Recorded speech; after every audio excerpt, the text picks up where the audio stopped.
Estimados estudiantes, les doy la bienvenida a la guía número 6, al video correspondiente a la guía número 6 para tercer nivel, séptimo octavo básico de la asignatura de lenguaje. Soy su profesor Daniel Morales y en esta ocasión vamos a ver los siguientes contenidos. Vamos a repasar muy rápidamente lo que es el narrador y los personajes del cuento. Vamos a ver lo que es la actitud del hablante y vamos a ver algo de gramática. ¿Qué vamos a ver en gramática? Principalmente los modificadores del predicado. Comencemos. El narrador y los personajes del cuento son fundamentales para poder entender y reconocer bien la obra. ¿Qué es lo que es el narrador? Es la persona que cuenta o nos da a entender la historia, es el que cuenta la historia. Existen diferentes tipos de narrador. Está el omnisciente, el narrador personaje y el narrador testigo. El omnisciente, recordemos que es el que todo lo ve, el que todo lo sabe. Es como un narrador Dios, ¿ok? Sabe lo que piensan los personajes, sabe lo que van a hacer, puede incluso hacer predicciones porque sabe el contenido de la historia. Ese es el narrador omnisciente. Está generalmente en tercera persona y, recordemos, maneja todos los antecedentes de la obra. Narrador personaje, participa dentro de la obra, es uno más dentro de la obra literaria. Narra en primera persona, desde adentro de la historia. Y el que habla no es un dios, el que habla es el mismo personaje, con su propia voz. ¿Ok? Tenemos el tercer tipo de narrador, que es el narrador testigo, que solamente cuenta lo que ve. No sabe lo que piensan los personajes y narra también en tercera persona. Los personajes del cuento los recordamos muy rápidamente. Personajes principales, secundarios e incidentales. Los personajes principales generalmente son positivos y negativos. Tenemos personaje principal, por ejemplo, Blancanieves, que es el protagonista, es en quien se basa la historia, y principal también, que es el antagonista, el que participa en contra de este personaje principal, que sería, en el caso de Blancanieves, la bruja o la madrastra. Personajes secundarios acompañan a los protagonistas, pertenecen y participan en la historia y en algunos acontecimientos, pero no llegan a ser principales.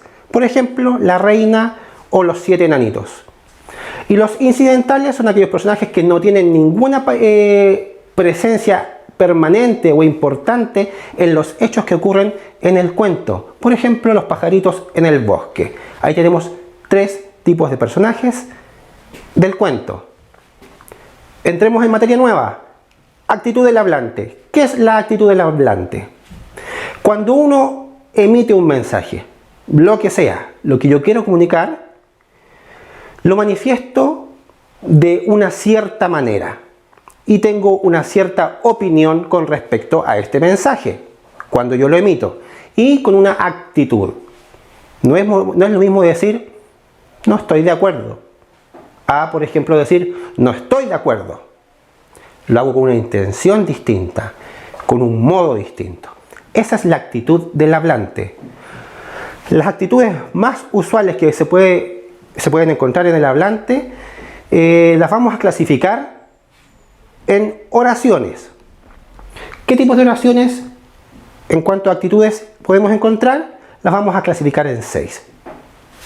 Oraciones enunciativas, interrogativas, exclamativas, imperativas, desiderativas y dubitativas. Las oraciones, recordemos que vamos a hablar, son en base a las actitudes del hablante. ¿Ok? Las oraciones enunciativas son aquellas que transmiten una información. Pueden ser afirmativas o pueden ser negativas. Por ejemplo, no ha llegado aún. Yo estoy enunciando una cierta oración parejita, sin ninguna connotación. ¿Ok? No ha llegado aún. Eso es enunciativa. Estoy enunciando algo. ¿Qué otro tipo de oración existe para ver qué tipo de actitud tiene el hablante? Una oración interrogativa. Aquí es cuando el hablante plantea una pregunta de forma directa o indirecta. Por ejemplo, ¿estás solo? ¿Estás sola? Ahí el hablante está manifestando una oración con una actitud de manera interrogativa. ¿Qué pasa cuando es una oración exclamativa? El hablante tiene una actitud donde expresa emoción, sentimiento, como sorpresa, por ejemplo, alegría o enojo. Por ejemplo, bien, he aprobado, o me fue muy mal. Son oraciones donde demuestran la actitud del hablante de forma exclamativa. Cuando la oración es exhortativa o también conocida como imperativa, el hablante demuestra en su actitud un ruego o un consejo o incluso, como es imperativa, una orden. Por ejemplo, ven inmediatamente. Es una orden. La actitud del hablante va señalando y mostrando un modo de orden. Yo estoy dando una orden. Esa es la actitud del hablante. Tengo actitud de dar una orden. Oración exhortativa o imperativa. ¿Qué pasa cuando el hablante tiene una oración de tipo desiderativa? Bueno, la actitud del hablante en este caso pretende formular un deseo y el verbo que ocupa generalmente está en un modo subjuntivo. Explicando en un ejemplo, podría ser: ojalá que tengas suerte. Estoy deseando algo. Te estoy deseando algo. Ojalá que tengas suerte. Ahí la actitud del hablante está de modo desiderativo. Estoy deseando. ¿Y qué otro tipo de oración, que es la última, tiene la actitud del hablante? Es el modo dubitativo, como lo que acabo de hacer yo, dudar. La característica es exactamente la misma. Expresan duda o incertidumbre. El hablante, la actitud del hablante es de duda. Por ejemplo, quizás el año pasado o el año que se nos viene nos cambiemos de casa. O a lo mejor podría comer de almuerzo arroz con carne. Por ejemplo, son dudas, son posibilidades. La actitud del hablante se centra en la oración en base a una duda. Y como último tema que vamos a tratar en este video, vamos a hablar de los modificadores del predicado. Aquí entramos directamente en lo que es gramática. ¿Qué son los modificadores del predicado? Recordemos, una oración generalmente consta de sujeto y predicado. Vamos a hablar aquí de las palabras que modifican este predicado. Son aquellas palabras que forman parte del predicado de una oración y la función que tienen es modificar dicho predicado, el núcleo del predicado, es decir, al verbo del predicado.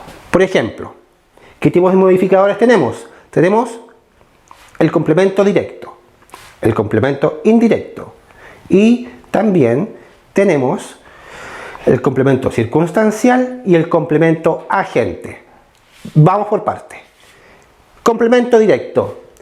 El complemento directo especifica el objeto o el ser que recibe la acción del verbo de manera directa y en primer lugar. Por ejemplo, en la oración Juan lava la ropa, tenemos Juan lava la acción. ¿Y qué es lo que lava? La ropa. ¿Quién la lava? Juan. Es directo. Juan lava la ropa. El sujeto directamente con el predicado. Complemento directo. Otro ejemplo. El niño quiere jugar. El ser recibe la acción del verbo de manera directa. El niño quiere jugar. Complemento indirecto. Especifica el objeto o el ser sobre el que recae la acción del verbo, pero de manera indirecta, a diferencia del anterior. Por ejemplo, Ana escribe una carta a su hermana, a otra persona, es de manera indirecta. Por ejemplo, otro ejemplo, escribí un correo a mi amigo, va de manera indirecta. Ahí está la diferencia entre complemento directo e indirecto. Complemento circunstancial. Especifica información sobre las circunstancias en las que se realiza la acción del verbo. Por ejemplo, el tiempo, el modo, el lugar. Veamos dos ejemplos. He dormido estupendamente. El modo, ¿verdad? Ana lo abrazó con cariño. Especifica las circunstancias en que se realiza la acción. Ese es el complemento circunstancial. Especifica las circunstancias. ¿Ok? Y el último, complemento agente. Forma parte de las oraciones en voz pasiva, indicando quién realiza la acción. Suele ir introducido con una preposición. Preposición, va antes. ¿Con qué preposición va? Generalmente con la preposición por. Veamos dos ejemplos. La comida es preparada por mi hermana. ¿Qué otro ejemplo? Los árboles fueron plantados por los vecinos. ¿Ok? Ahí está, claro. Forman parte de la oración en voz pasiva, indicando quién realiza la acción y antecedidos por la preposición por. Entonces, con ese último contenido, damos por terminado el video del lenguaje correspondiente a la guía número 6. Cualquier duda diríjanse con sus profesores correspondientes de área y nos vemos en otra oportunidad.